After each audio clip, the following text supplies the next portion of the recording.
ओम शांति। अव्यक्तवाणी 2 फरवरी 1969। अव्यक्त मिलन के अनुभव की विधि। पहला पॉइंट है, प्रेम स्वरूप बच्चे ज्ञान सहित प्रेम जो होता है वही यथार्थ प्रेम होता है। आप सभी का प्रेम रस बाप दादा को भी खींच लाता है। सभी बच्चों के दिल के अंदर एक आशा दिखाई दे रही है। वह कौन सी? कई बच्चों ने संदेश भेजा कि आप हमें भी अपने अव्यक्त वतन का अनुभव कराओ। यह सभी बच्चों की आशाएं अब पूर्ण होने का समय पहुंच ही गया है। आप कहेंगे कि सभी संदेशी बन जाएंगे, लेकिन नहीं। बाबा कहते हैं, प्रेम स्वरूप बच्चे ज्ञान सहित प्रेम जो होता है वही यथार्थ प्रेम होता है। प्रेम यह जो शब्द है, इसकी गहराई बहुत बड़ी है। हर आत्मा,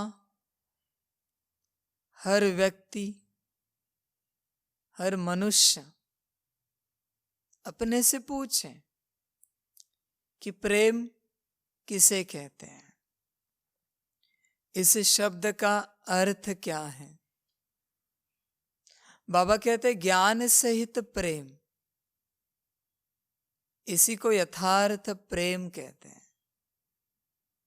ज्ञान माना समझ, समझ के साथ जो प्रेम होता है।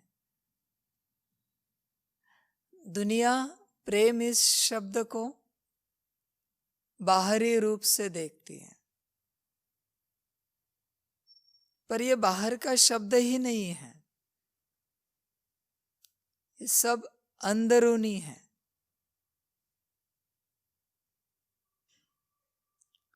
जो लोग, जो व्यक्ति इस शब्द को बाहर से देखते हैं, उन्होंने कभी अपने आप को अंदर से देखा ही नहीं है।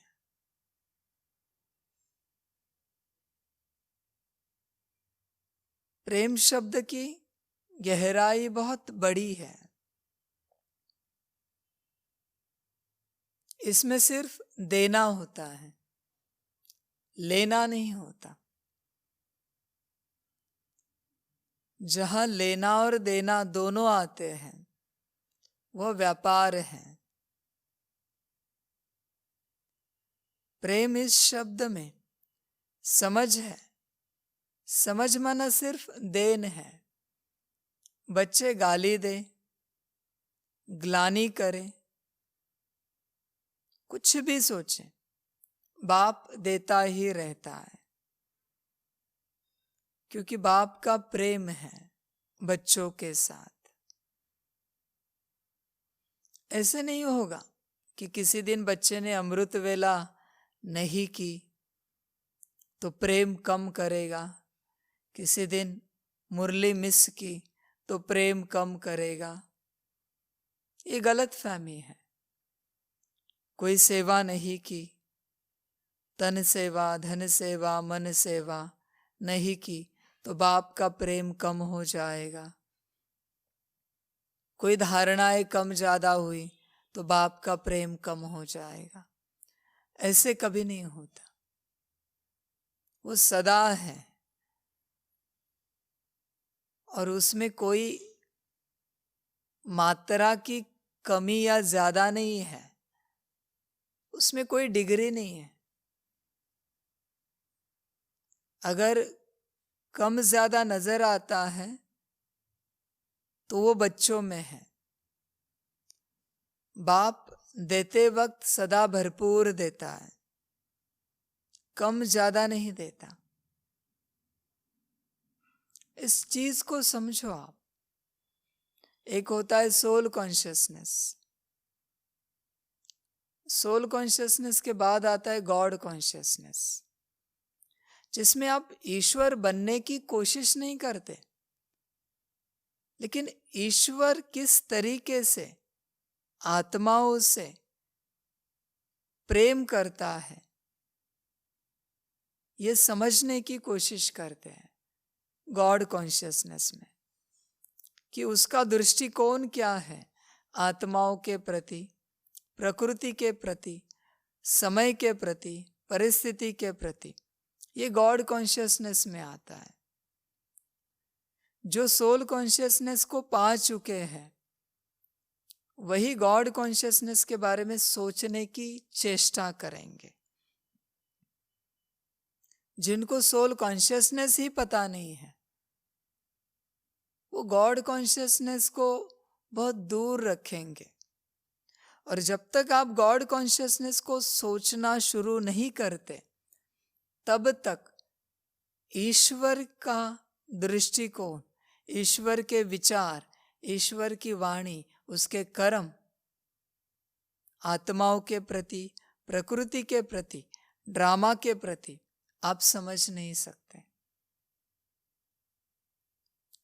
इसलिए ईश्वर का दूसरा नाम ही है प्रेम। उसे भले प्रेम का सागर कहते हैं, पर ईश्वर और प्रेम ये कोई अलग नहीं है, वो एक ही है। जहां आपको प्रेम की अनुभूति होती है ज्ञान सहित, वहां ईश्वर है।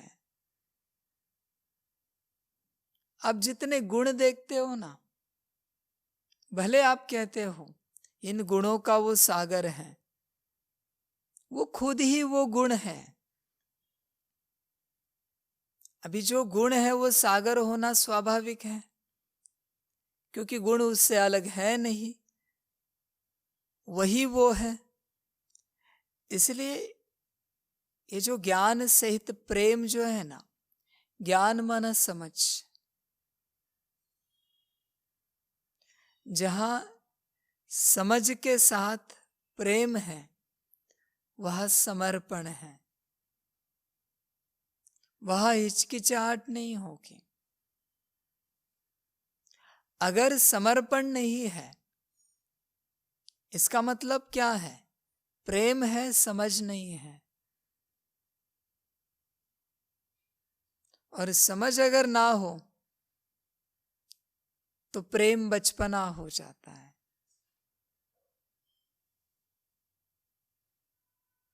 इसे समझने की कोशिश कीजिए।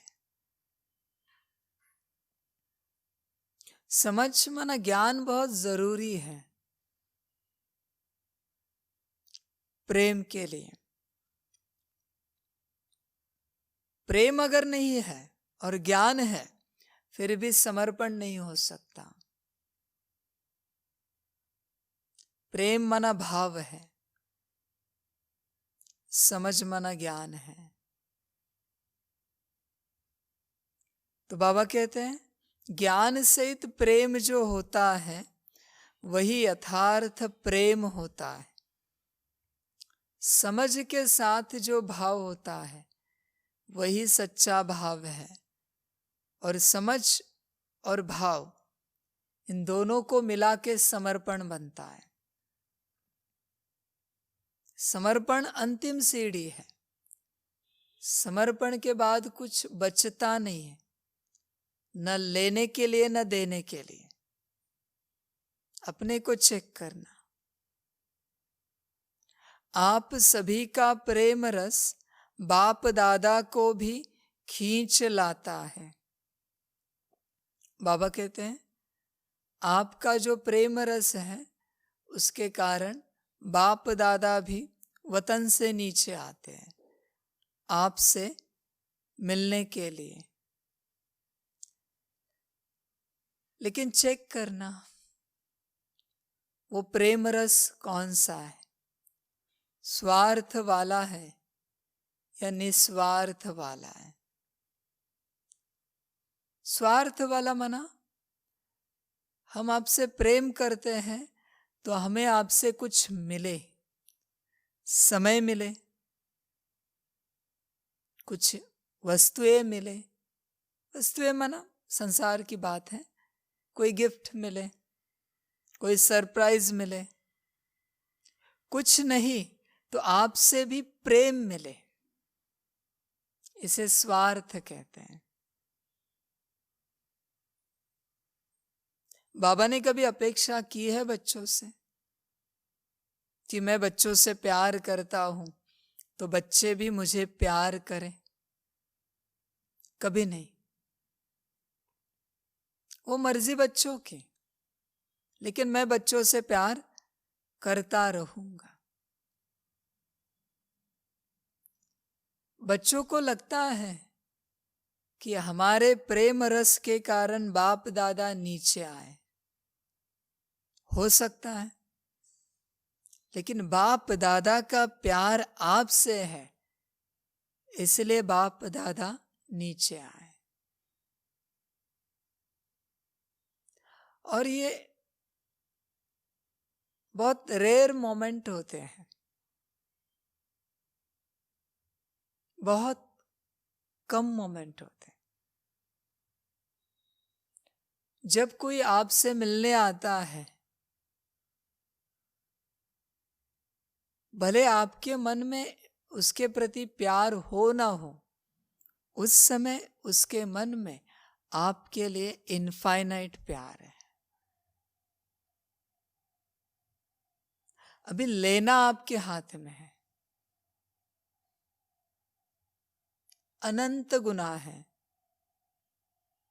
अभी आप कौन से स्वरूप में हैं वो आप जानो। जब भी बाबा जैसे बच्चों से मिलना चाहता है तो उस समय उसके मन में अनंत प्रेम है जो वो देना चाहता है, पर वो लेने वाले के हाथ में होता है, ले या ना ले। और ये जो प्रेम है उसी से जीवन चलती है। बाकी सब हो, सतयुग भी हो, लेकिन सतयुग में प्रेम ना हो तो क्या करेंगे उस सोने चांदी के महलों का, 56 भोग का, ऊंचे वस्त्रों का, गहनों का? कोई मतलब नहीं। इसलिए देखिए, आप सभी का प्रेम रस बाप दादा को भी खींच लाता है। बाप को मिलने की इच्छा होती है कि जाके बच्चों से मिले। इसलिए बच्चे सोचते हैं बाबा आए, वाह बाबा वाह, वाह बच्चे वाह, वाह ड्रामा वाह करते गए। बाबा वो वाह वाह नहीं कर रहे, बस मिलने की कोशिश कर रहे। मिलने के लिए, मिलन के लिए शब्दों की आवश्यकता नहीं होती। आत्मा परमात्मा के मिलन को शब्दों में नहीं बांधिए। हमेशा ज्ञान की अपेक्षा नहीं रखिए कि बाबा मिलने आए हैं तो कुछ ज्ञान देंगे, इस बार तो मजा आया, इस बार कुछ ज्ञान इतना नहीं दिया बाबा ने, बस वाह वाह करते रहे। आप शब्दों में ही फंसे, बाप से मिले ही नहीं। इसलिए बाबा हमेशा भरपूर देने की कोशिश करता है। एक होता है आपके मन में उसको मिलने की आशा हो, दूसरा होता है उसके मन में आपसे मिलने की आशा हो। दोनों में अंतर है, हमेशा याद रखें। आप मिलने का जब संकल्प उठाते हैं तो वो एक जन्म का, एक समय का संकल्प है कि हमें बाप से मिलना है। एक जन्म के एक समय का संकल्प है, हमें बाप से मिलना है। पर जब बाप को आप से मिलना है तो वो पूरे कल्प का संकल्प है, 5000 साल का होता है। इस बात को याद रखना। इसलिए बहुत रेयर होता है बाबा किसी को बुलाते हैं स्टेज पर, उनको बुलाओ।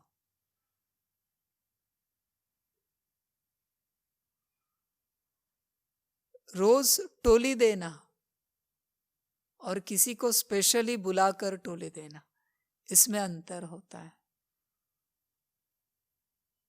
बस वो लेने का जो संकल्प है ना, वो होना चाहिए उस समय में। समझ सको तो समझो। सभी बच्चों के दिल के अंदर एक आशा दिखाई दे रही है। वह कौन सी?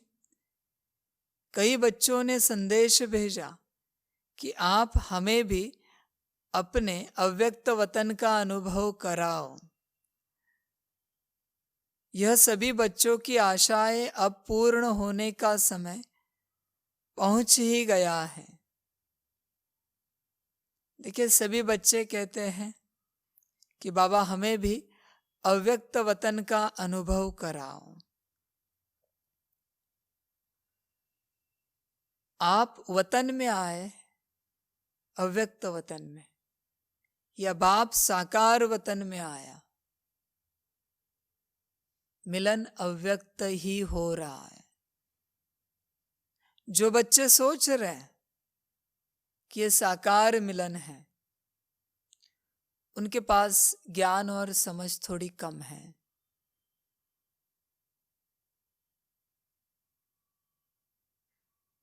भले बाप साकार तन में आया, लेकिन मिलन अव्यक्त ही मनाता है। बच्चे अगर साकार में बैठे हैं तो उसमें बाप क्या करें? तो ऊपर वाला मिलन मनाने की इच्छा सभी की होती है, लेकिन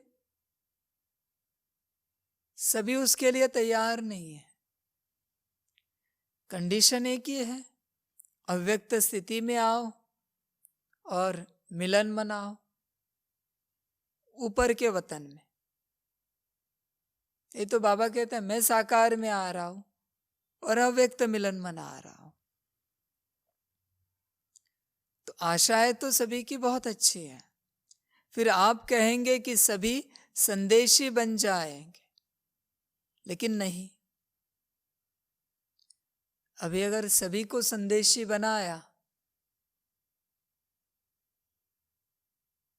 तो क्या होगा? बड़ा कंफ्यूजन खड़ा हो जाएगा। एक ही सवाल सभी लोग बार बार पूछेंगे और कभी शायद एक ही सवाल के अनगिनत आंसर बाबा दे, उस पर भी निश्चय नहीं होगा। बाबा कर सकता है 4 संदेश ऊपर आए तो बाबा 4 आंसर दे सकता है। निश्चय की परीक्षा ले सकता है, लेकिन समझ होनी चाहिए कि आंसर किसने दिया। सभी आत्माओं के लिए डायरेक्शन एक ही है, लेकिन अगर सभी का सवाल एक ही है तो हर किसी के लिए डायरेक्शन अलग होगी। इसे समझने की कोशिश कीजिए। सभी आत्माओं के लिए डायरेक्शन बाप की एक ही चल रही है, लेकिन सभी आत्माओं का एक ही सवाल है तो हर किसी की डायरेक्शन अलग होगी। ये समझ की बात है। इसलिए संदेशी बनना भी खाने की बात नहीं है। संदेशी बनना माना मैं और मेरा छोड़ देना, मैं संदेशी हूं ये भी भूल जाना। कोई सवाल पूछना है, कोई डायरेक्शन लेनी है, तो संकल्प रखा जाता है कि बाबा ऐसी डायरेक्शन लेनी है, या ऐसा एक सवाल था, आपको ठीक लगे तो वतन में बुला लेना और संदेश दे देना, नहीं लगे मर्जी आपकी। ऐसे नहीं कि संदेशी है तो कभी भी ऊपर गए, कुछ भी पूछा और नीचे आए। अथॉरिटी बैठी है ऊपर, प्रेसिडेंट से, प्राइम मिनिस्टर से मिलना है तो अपॉइंटमेंट लेनी पड़ती है, कभी भी उनके कैबिन में नहीं घुस सकते। उसी प्रकार परमिशन लेनी पड़ती है। अव्यक्त वतन का अनुभव भी बच्चे करेंगे, लेकिन दिव्य बुद्धि के आधार पर। जो अब अलौकिक अनुभव कर सकते हो वह दिव्य दृष्टि द्वारा करने से भी बहुत लाभदायक, अलौकिक और अनोखा है। बाबा कहते हैं कि अव्यक्त वतन का भी अनुभव होगा, लेकिन दिव्य बुद्धि द्वारा। जिन बच्चों की बुद्धि छेड़खानी वाली होती है वो वतन में ज्यादा देर तक नहीं टिक सकते। बाबा क्या कहते हैं? भोग लगाओ, सीधे नीचे चले जाओ। सवाल पूछो, जवाब लो, सीधे नीचे चले जाओ। मैं क्या कर रहा हूं, यहां क्या हो रहा है, यहां कौन बैठा है, ये सवाल, ये चर्चा, ये मुझसे मत करो। आप जिस काम के लिए आए हो वो काम करो, नीचे चले जाओ। प्रेसिडेंट के ऑफिस में गए और उसको पूछते रहे, ये पेन यहाँ क्यों रखा है, ये कौन सी फाइल है, ये व्यक्ति यहाँ क्यों मिलने आया है? प्रेसिडेंट कहेगा इनको बाहर निकाल दो, दोबारा कभी एंट्री नहीं देगा। उसी प्रकार जिनकी बुद्धि प्योर है, अपने काम से काम रखते हैं, अपनी सेवा से सेवा रखते हैं, वही संदेशी बन पाते हैं। और संदेशी माना सिर्फ विश्व कल्याण की सेवा के प्रश्न।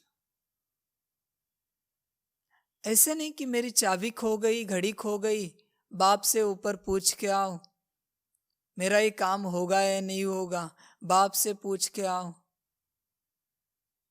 किससे क्या पूछ रहे हो, समझ होनी चाहिए।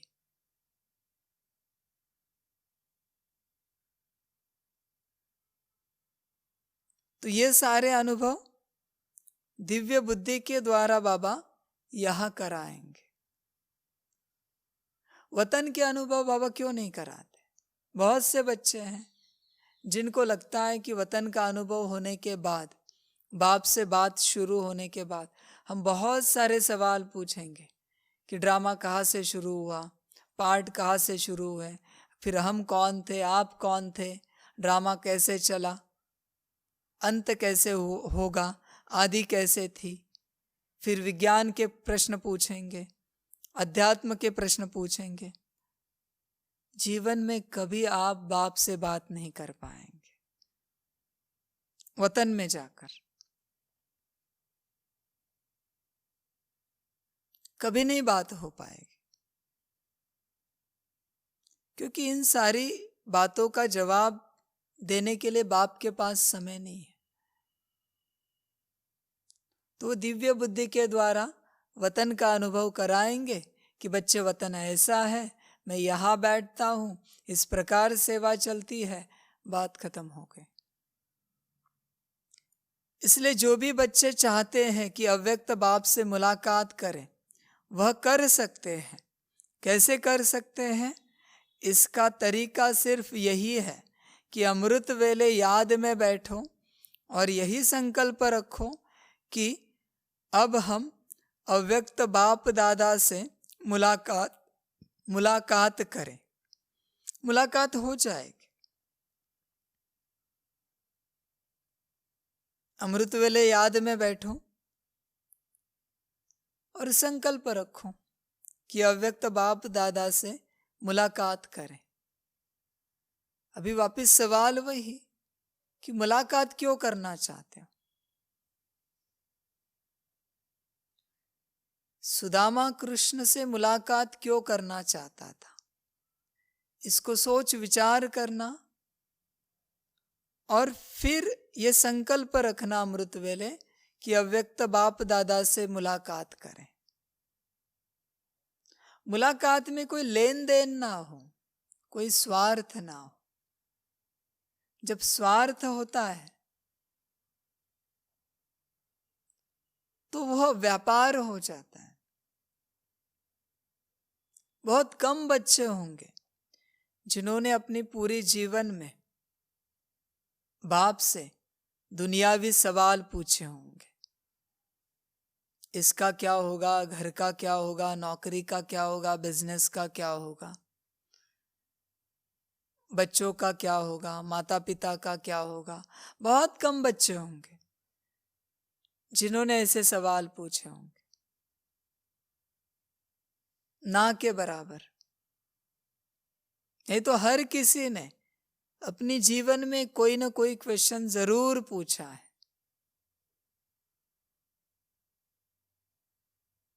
अपने को चेक करना। बाप जहां रखे, जैसे चलाए, जो खिलाए, जो पिलाए, जहां सुलाए, ऐसे हैं या सवाल पूछने वाले हैं। अपने को चेक करना। मुलाकात सिर्फ मुलाकात होती है, उसमें दिल की दिल से बात होती है।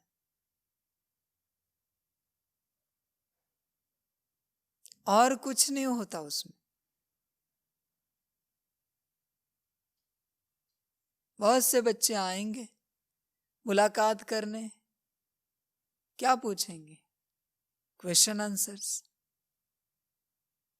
घर की बातें, बाहर की बातें। मुलाकात नहीं करेंगे।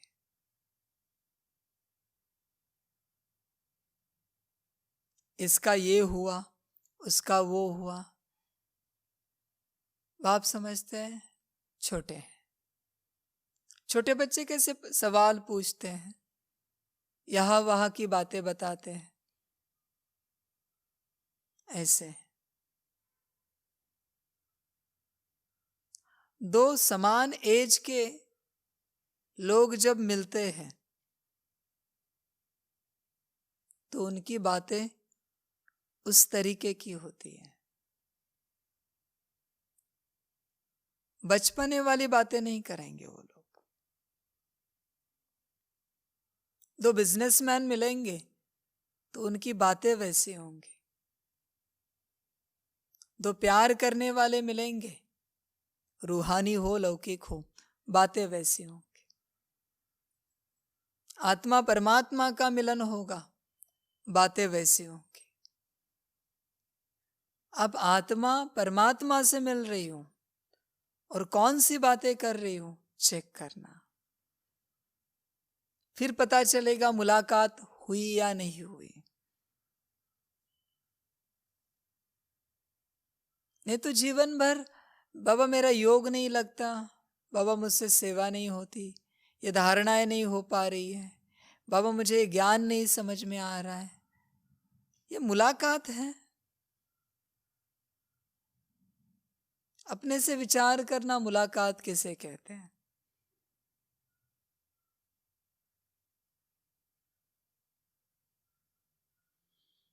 तो अमृत वेले याद में बैठो, संकल्प रखो कि अब हम अव्यक्त बाप दादा से मुलाकात करें। मुलाकात हो जाएगी। अच्छा, सभी बच्चों को पदम गुणा याद, प्यार, गुड मॉर्निंग और नमस्ते। सदा खुश रहना, मौज में रहना और मुलाकात करते रहना। ओम शांति।